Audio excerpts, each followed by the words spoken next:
真这么做了。陛下保重，大权靠你了，公主。师妹小心！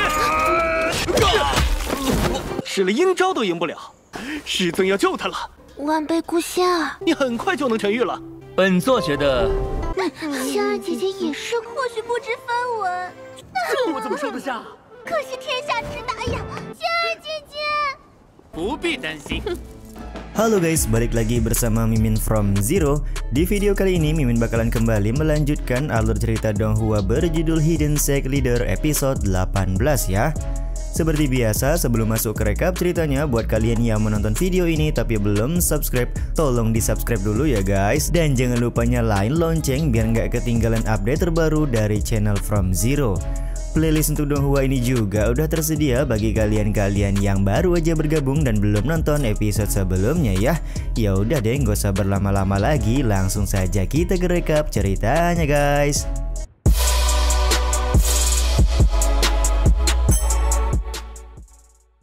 Episode 18 masih diawali dengan pertemuan antara Xuan Yu dengan dua orang murid dari istana Xuan Guo. Xuan Yu memberitahu dia belum bisa kembali ke dalam istana karena masih harus belajar dengan sekte Dao Immortal. Tentu saja semua ini demi bisa kembali membangkitkan kejayaan dari istana Xuan Guo. Xuan Yu juga di sini sempat marah karena dua orang murid istana berusaha menggunakan cara yang di luar nurul untuk mencapai kejayaan. Tak lama kemudian, kedua orang murid istana menyerahkan bendera yang mereka dapat kepada Xuan Yu dan pergi meninggalkan Xuan Yu sendirian.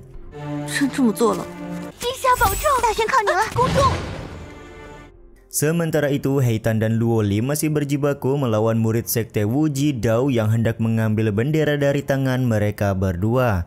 Meskipun kedua orang murid sekte Wuji Dao berusaha menggunakan cara licik, tapi tetap saja Heitan dan Luoli mampu mengatasi mereka dengan mudah.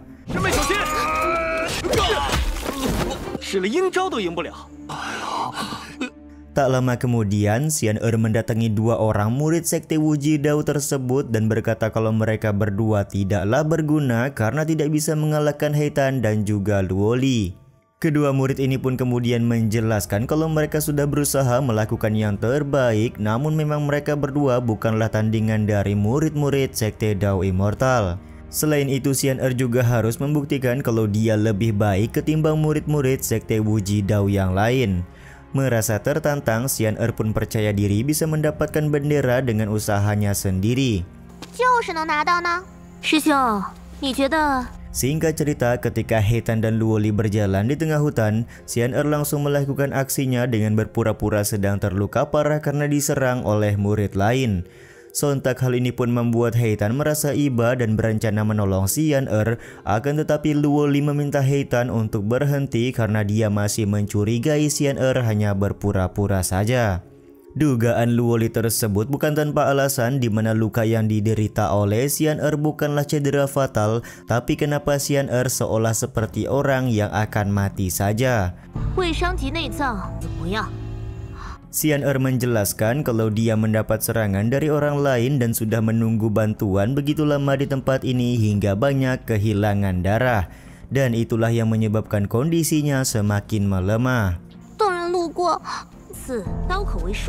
Tapi tetap saja Luoli masih menaruh rasa curiga karena luka tusukan di badan Xian Er terlihat vertikal dan sepertinya Xian Er sudah menikam dirinya sendiri demi mendapatkan perhatian.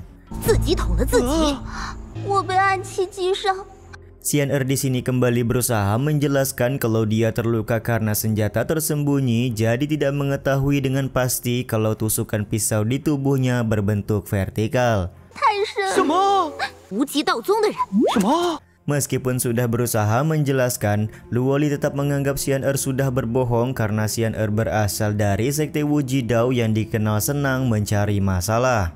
Pada akhirnya Xian Er mengeluarkan jurus terakhir, yaitu mengaku kalau seniornya di sekte Wuji Dao sudah melakukan tindakan tidak menyenangkan dengan merebut bendera yang dia dapatkan dan meninggalkan Xian Er sendirian di dalam hutan. Karena tidak berhasil mendapatkan sebuah bendera, Xian Er khawatir dia akan mendapatkan hukuman dari guru mereka di sekte Wuji Dao ketika sudah kembali nanti. Sontak penjelasan ini pun membuat Heitan memohon agar Luoli mau mempercayai Xian'er pada saat ini. Tanpa menunggu jawaban dari Luoli, Heitan juga langsung menggendong Xian'er untuk dibawa ke kapal terbang guna mengobati luka yang dia derita. Luoli sendiri tampak sudah pasrah dan akan menyerahkan semua permasalahan ini kepada Bang Beichen. Singkat cerita, Xian'er sudah dibawa ke kapal terbang untuk mendapatkan pengobatan. Bang Beichen kita ini juga kaget karena sistem AI mendeteksi Xian'er adalah calon murid keberuntungan untuk Sekte Dao Immortal. Beichen pun langsung mengambil keputusan untuk merawat Xian'er sampai dia sembuh dan berterima kasih kepada Heitan yang sudah membawa Xian'er ketika dia sedang terluka.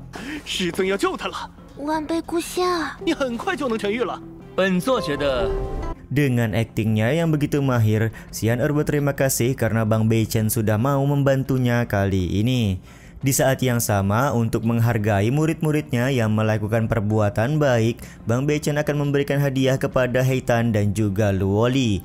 Tapi Tetua Ge langsung masuk ke dalam ruangan karena dia juga ingin membantu mengobati luka yang diderita oleh Xian'er agar mendapatkan hadiah dari Bang Beichen. Karena ini adalah niat baik, maka Bang MC juga nggak segan untuk menyerahkan pengobatan Xian'er kepada Tetua Ge. Singkat cerita, ketika sudah selesai mengobati Xian'er, Tetua Ge tampak kecewa karena hanya Xian'er saja yang mendapatkan hadiah dari Bang Beichen.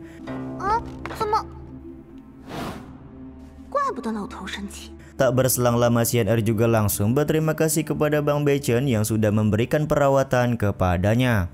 Sebagai rasa terima kasih, Xian'er juga memberikan sebuah hadiah kecil berupa liontin giok peninggalan kedua orang tuanya kepada Bang Beichen.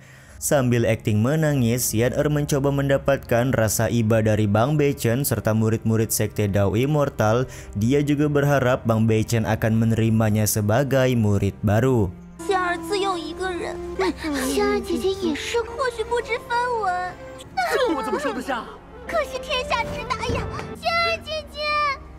Karena Xian'er mengaku sudah menjadi yatim piatu sejak kecil, Lingxi pun akhirnya merasa kasihan dan meminta Bang Beichen untuk menerima Xian'er di Sekte Dao Immortal mereka.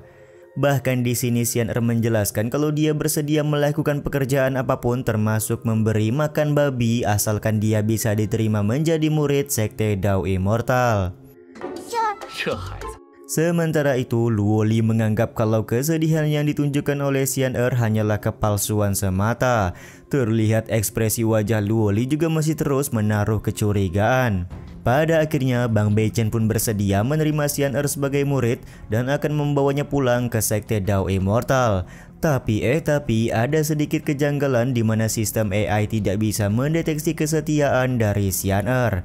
Ya pasti nggak bisa kedeteksi lah, wong Xian'er cuma pura-pura aja ya guys.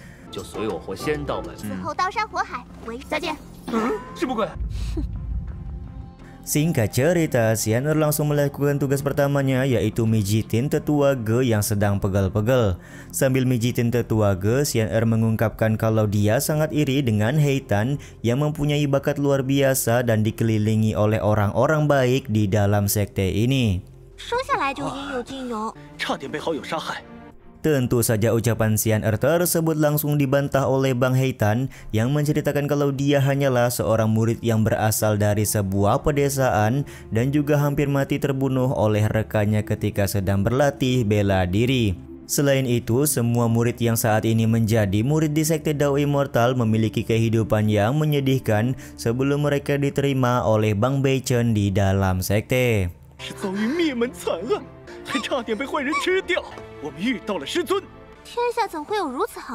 Di sini Xian'er hampir keceplosan dengan menjelek-jelekan Bang Beichen. Beruntung gadis ini pandai berakting sedih, jadi semua orang di dalam ruangan tidak jadi mencurigainya. Untuk meredakan kecurigaan, Xian'er juga berniat membuatkan teh hangat untuk semua orang yang ada di dalam ruangan.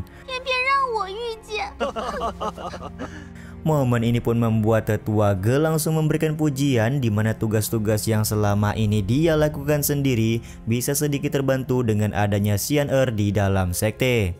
Sementara itu, Luo Li masih memikirkan kompetisi putaran kedua yang sedang mereka jalani pada saat ini. Dia juga menyayangkan sudah membuang banyak waktu karena harus mengobati luka yang diderita oleh Xian Er.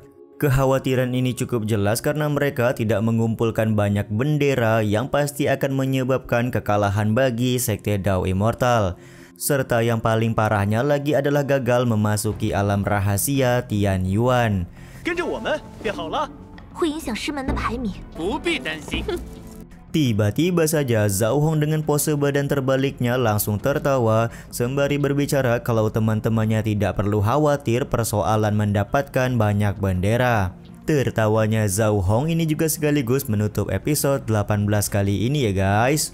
Ya udah deh, sampai di sini dulu aja video kali ini. Mohon maaf jika masih banyak kekurangan dan kesalahan dalam penyampaian kata-kata ya.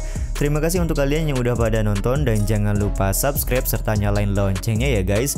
Mimin selaku penulis narasi, tukang voice over dan tukang edit video pamit undur diri. Salam hangat, see you in the next video. Bye bye guys, see you next week.